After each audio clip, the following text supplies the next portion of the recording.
अगर आप भी चाहते हैं एनालिस्ट सेंटर के यूट्यूब चैनल से सभी कलाकार का ऑडियो वीडियो सबसे पहले आप तक पहुंचे, तो हमारे चैनल को सब्सक्राइब करें और घंटी के निशान को अवश्य दबाएं। धन्यवाद। अंधुमैल के जांचे के लिए भगवान दोनों फुलवारी के लिए महात्मा के भेष बना के गोसाई बाबा दौना फुलवारी पहुँच गेला।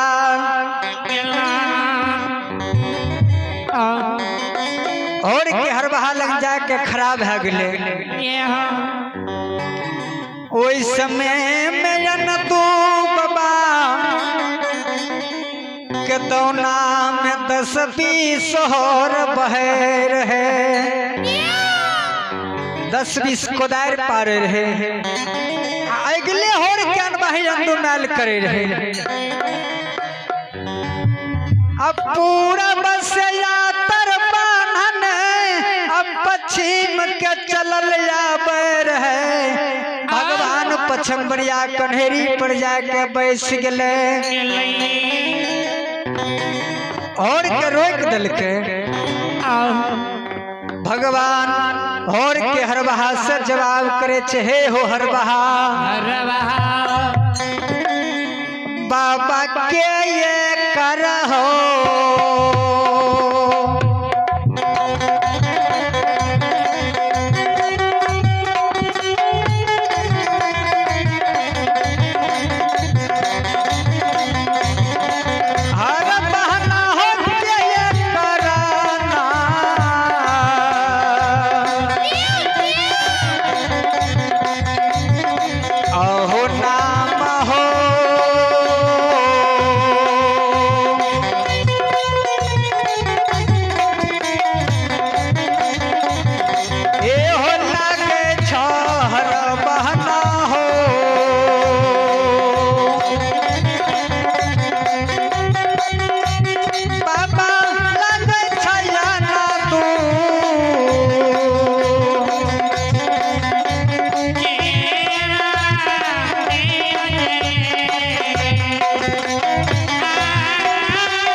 भूखला के प्यासला के पानी दे छे,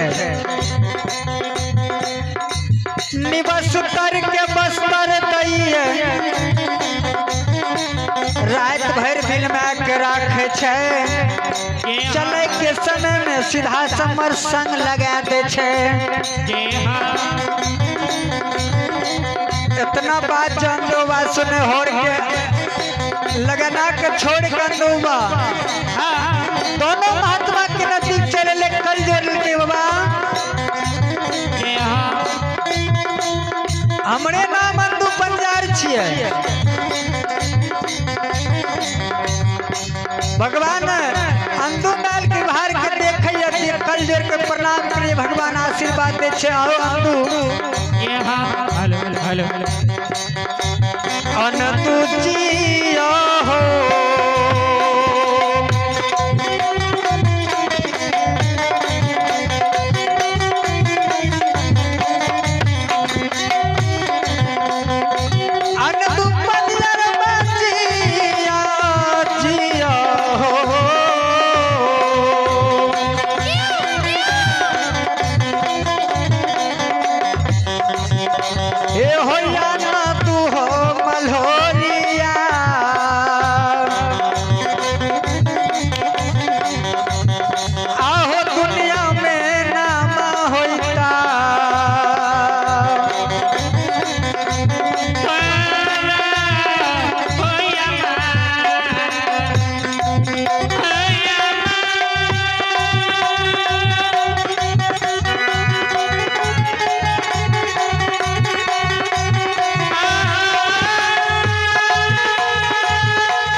जिया जिया दुनिया में नाम हमार भेजता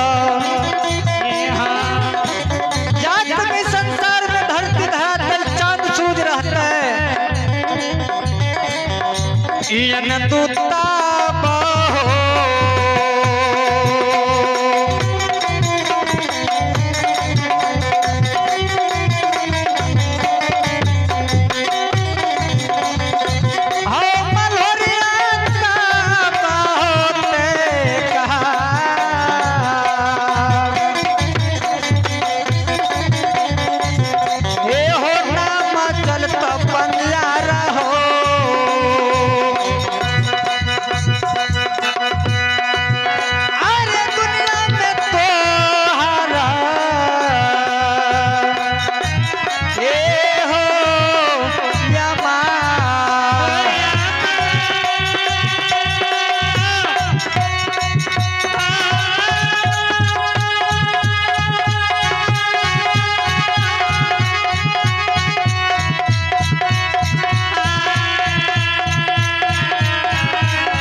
दूर